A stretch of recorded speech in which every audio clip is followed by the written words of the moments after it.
Hello there, everyone, and welcome back to Lovely Grind. My name is Michael Preby, and my website is www.lovelygrind.com. That's where you'll find blog posts about professional fulfillment, spiritual growth, as well as a balanced approach to overall happiness and total health. Thanks for tuning in. This current series of videos I'm doing is about prescription drug withdrawal and surviving that withdrawal. I myself survived prescription drug withdrawal. I'm a writer and I also worked in education for many years. But way back when I was in college, way back in the late 90s, I went to the family doctor complaining of social anxiety, panic attacks. At the time, I really didn't know what was going on or what to call it. But I was put on Paxil and also Xanax, and those medications became a part of my life for the next decade and a half, more or less. So I took those medications. Over time, I began experiencing a little change in my personality, some health issues. I put on a lot of weight. I was kind of listless, fatigued a lot. I really wasn't taking enjoyment in some things that I used to take enjoyment in, and I really wasn't pursuing the goals that I wanted to pursue with my life. So I made the decision that I'd like to quit those medications. It was actually something that I'd fantasized about for quite a while. A life without the pills. Can I be someone that doesn't need these medications? What are they really doing for me at this point except hurting me? So I made the decision to wean off of them. And my tapers weren't perfect. I got off the Paxil rather quickly. I then tapered off of the Xanax, which was anywhere between 4 and 6 milligrams a day I was taking at that point. I tapered off of that. And I've now been free of both those medications for between 3 and 4 years. Also, I was on 3 blood pressure medications at the time because a combination of unhealthy living, uh, you know, things that were compounded by these pills or created by these pills, they gave me high blood pressure. So I was on metoprolol, 100 milligrams of that.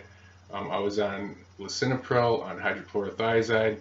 All these medicines kept building on each other. I'd go back to the doctor and he'd put me on another and another, or up the dosages. And I think some of you out there know how that goes. If you're not addressing certain things in non-pharmaceutical ways, then the pharmaceutical means are all that is presented to you when you go to the doctor. And that's kind of the trap I was in. So long story short, I was able to get off the pills. It was a painful withdrawal. I suffered, just terrible fatigue, terrible anxiety, flu-like symptoms, depression, strange body pains, head pressures, sensation of my brain sloshing around, strange pains above the bridge of my nose, terrible back pain, terrible stabbing pains in my thighs, intrusive thoughts, depersonalization, just the inability to relate to people. It was basically like one long, terrible hangover, mixed with who knows how many other symptoms. But it got better. It got better, and that's what I'm here to tell everyone out there who's currently going through withdrawal, whether it's from antidepressants like Paxil or Effexor or some of those, or whether it's from a tranquilizer or sleeping aid such as, Xanax or Klonopin or any number of the others that are out there on the market. It's big business. A lot of people are taking them.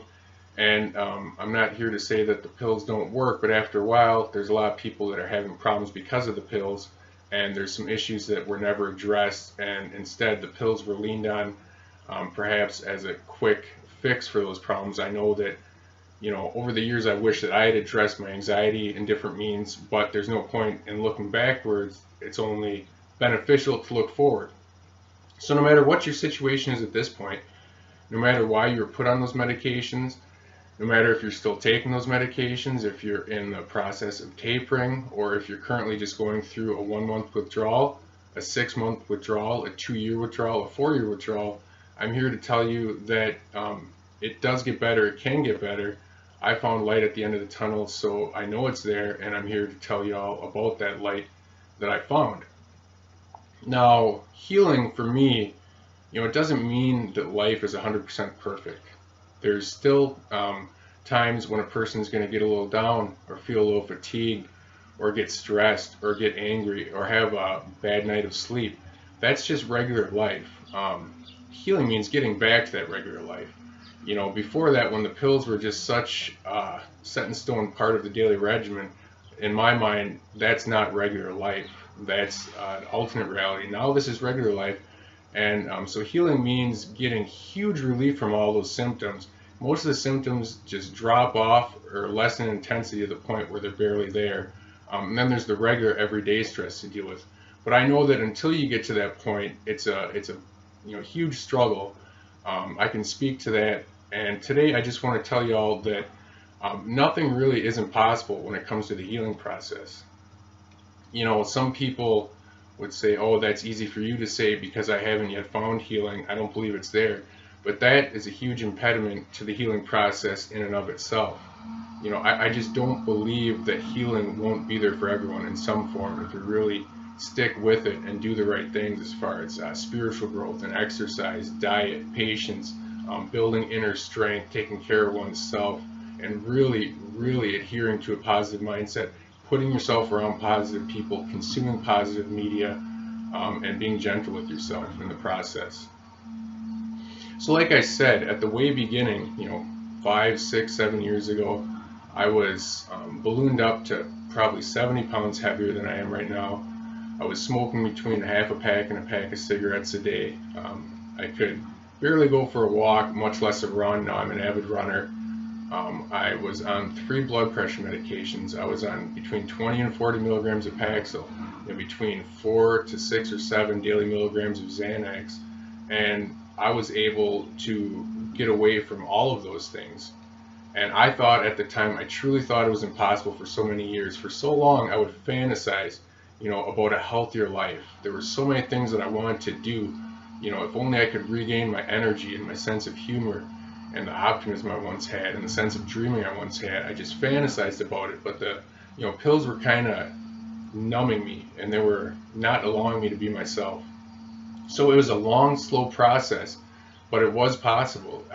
For years I thought it was impossible, but it's not, and I know that, and I can tell you that from experience now. Now, what helped me to do that?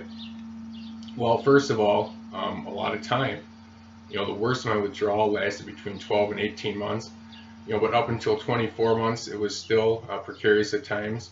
And then even after that, there was a little lingering fatigue or some stress, I'd get easily stressed, but everything was in the right direction, and eventually things just got better and better, and the trajectory was always going in a positive direction. So I experienced really, really good healing, maybe between, the 18 to 24 month mark and then beyond that. And then it also took a lot of patience on my part.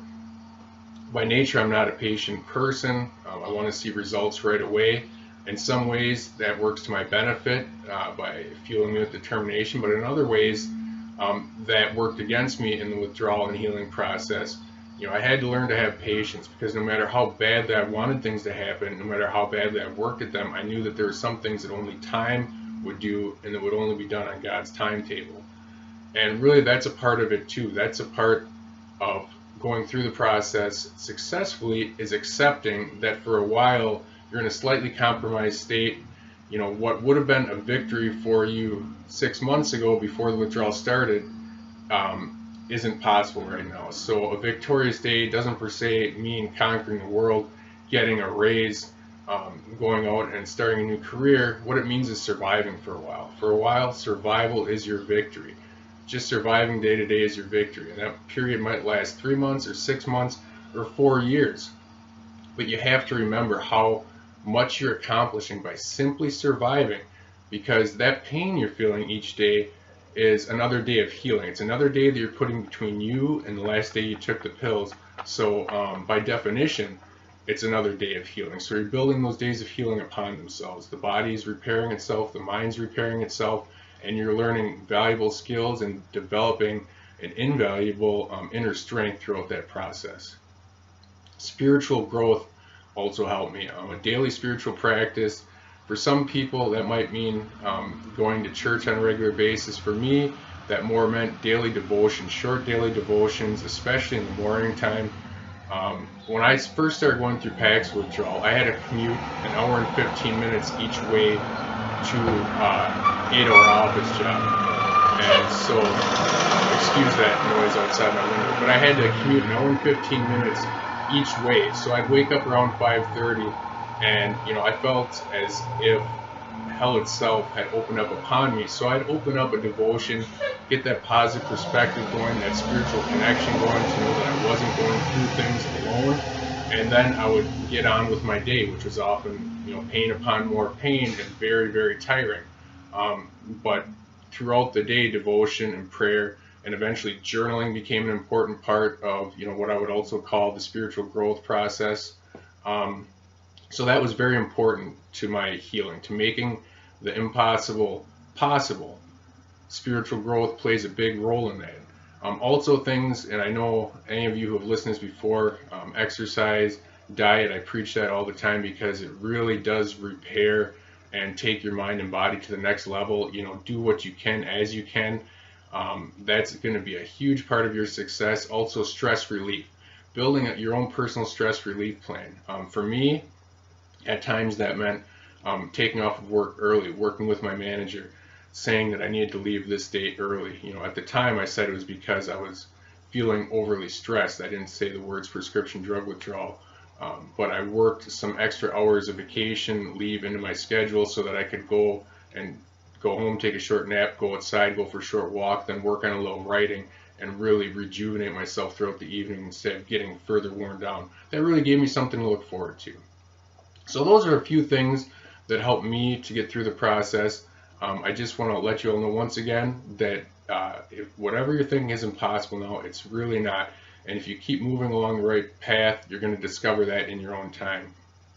So until next time, just take care of yourself, take care of your dreams, and remember to keep that positive mindset and keep moving forward. Your healing will come.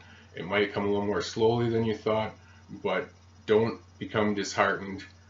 Remember, there's always someone out there, and I'll listen to you. Just message me. You can message me on this YouTube channel. You can message me at my Facebook page, Lovely Grind. Otherwise, michaelpreviewwriter.com. That's another place you can get a hold of me. My email address is on some of the sections of those two web pages also.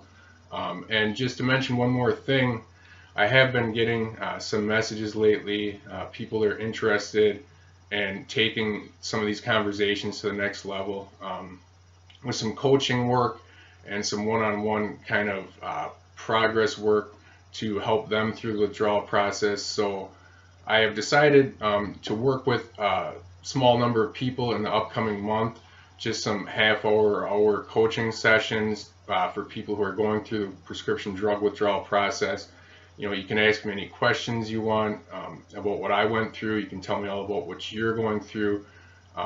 You can ask me specific questions about exercise or diet, supplements, professional situations, and we can kind of just work through some of those things together to draw a progress plan to get you through the next week or month or whatever of the process, because it really is difficult to find someone who understands out there. And I know from experience, you can go to the doctor and a lot of them don't understand.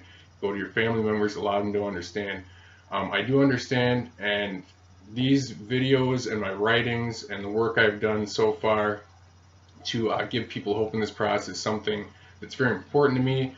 And recently, like I said, I've been getting some questions and some interest expressed and perhaps taking these conversations to the next level with some talk sessions and some coaching sessions. That's something I'm going to give a try to on a limited basis here. So message me if you're interested in that. Get a hold of me and I'll send you more information about it. If you're interested in working with me, take your healing to the next level and see you through some of these tough times, message me regardless with your questions and concerns. And remember, until next time, take care of yourself and your dreams.